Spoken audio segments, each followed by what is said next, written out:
Hello' guys, আজি মই আপোনালোকক পিঁয়াজৰ ৰস ব্যৱহাৰ কৰি কেনেদৰে চুলি গজাব পাৰি আৰু লগতে উফি আৰু চুলি সৰা বন্ধ কৰিব পাৰি তাকে মই ক'বলৈ লৈছোঁ। এনেকৈ এটা ৰঙা পিঁয়াজ ল'ব।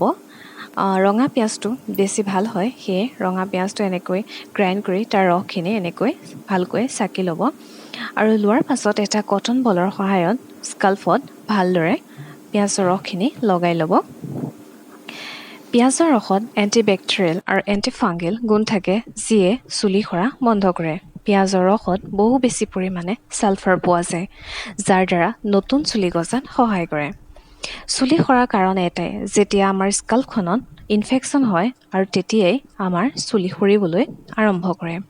পিঁয়াজৰ ৰসে সেই ইনফেকশ্যন নোহোৱা কৰে আৰু নতুন চুলি গজাত সহায় কৰে। যিসকল লোকৰ সময়ৰ আগতেই চুলি পকাৰ সমস্যা হয়, সেইসকল লোকেও এনেদৰে নিয়মিত পিঁয়াজৰ ৰস ব্যৱহাৰ কৰিলে নিশ্চয় সুফল পাব।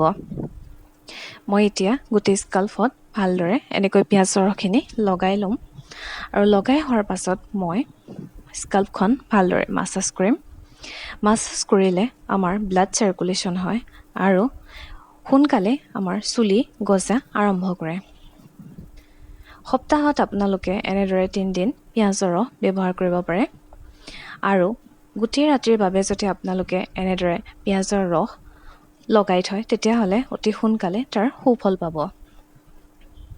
মই এনেকৈ গোটেই ৰাতিৰ বাবে পিঁয়াজৰ ৰসখিনি মূৰত লগাই ৰাখিম আৰু পাছদিনা মই ভালদৰে শ্বেম্পু কৰি দিম। আৰু মোৰ ভিডিঅ'টো যদি চাই ভাল লাগিলে এটা লাইক কৰি দিব আৰু মোৰ চেনেলটো ছাবস্ক্ৰাইব কৰিব। ছ' থেংক ইউ।